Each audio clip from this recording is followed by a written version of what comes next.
সীমান্তে ইন্ডিয়ার জনগণ এবং বাংলাদেশের জনগণ এখন উত্তেজনা, তারা তাদের বোম মারছে এবং গ্যাস ছাড়ছে আর কি। আর বাংলাদেশের লোক লাঠি হাইসা নিয়ে আছে, বিডিআরকে সহযোগিতা করছে, চরম উত্তেজনা। আমার একটা বিষয় যে আমরা কখনো বাংলাদেশের মাটিতে তারাকে ঢুকতে দেবো না। আমরা যতটুকু রক্ত দিয়ে আমার দেশ স্বাধীন করেছি, এই দেশকে আমরা কখনোই ব্যবহৃত দিতে পারবো না, ভারতকে আমরা দেবো না, 1 ইঞ্চি মাটিও আমরা ছেড়ে দেবো না।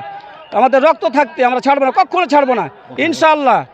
চোকা সীমান্ত এলাকায় 177/1 পিলারের সামনে যে কোনো একটা ঘটনাস্থলে ভারতের পাবলিক বাংলাদেশের পাবলিক একটা জুট ঝামেলা লাগে। সেই জুট ঝামেলাকে নিয়ে ভারতের পাবলিক বাংলাদেশে এসে বোরে বাগান, আম গাছ, ফসল পানি সব কিছু নষ্ট করে দেয়। ভারতের বিএসএফ নিজের হাতে ইট পাটকেল গ্যাস বাংলাদেশের উপর নিরপেক্ষ করে। এটা প্রায় আনুমানিক 10টা 10:30 লগে ভাগে এটা চলছে। বাড়িতে থাকি, আমি যখন পেঁয়াজ গাচ্ছিলাম, আমার এক চাচা বললো কি ইন্ডিয়া আর চাইনা লেগে গেছে ইন্ডিয়ার ঘি।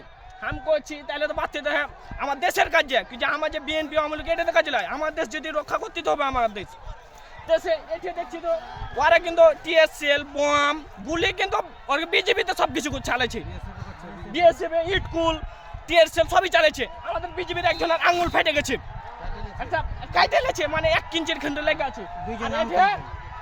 বরের বাগানের এটা মেলে গেলা গাছ কেটে ফেলে দিয়েছে, একজনের এটা একটা চোপ দিয়েছে, একজনের এটা একটা চোপ দিয়েছে, ওকে সারা সাথে এতে পেটে দিয়েছি গাছপালা। এখন তো দেখতে পাচ্ছেন আপনারা, এদিকে তাকান, আপনি এদিকে তাকান, আপনি এদিকে তাকান না ভাই, আমি তো আরে ভাই ওদিকে দেখাবেন, আপনি এদিকে তাকে বলেন।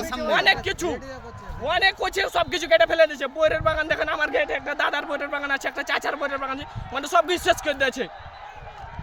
এখন কি করবো, আর কে চালে তো আমরা থাকতে পারছি না। খুব আমরা তো আপনি ভিডিওটা ছাড়েন, জেনে দেশের মানুষ জেনে আছে অস্ত্র যা আছে, ককটেল মকটেল যা আছে সব ন্যস্ত করেন, জেনে আমার দেশের মাটি জেনে ওরা জেনে না নিতে পারে, ভারতের ইন্ডিয়া চায়না সব কিছু দখল করে নিচ্ছে। কিন্তু ভারত আমাদের উপরে অনেক অত্যাচার করছে।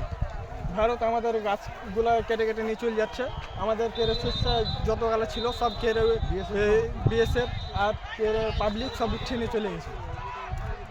কিভাবে হামলা চালাচ্ছে, কি করছে আজ বলেন? আজকে আপনার গ্যাস তেল মারছে আমাদের উপরে, আমাদের গ্যাস তেল মেরে আমাদের চোখ মুখ জ্বালিয়ে দিছে। তার উপরে ভারত আবার আমাদের উপরে অনেক অত্যাচার করেছে, দেখতে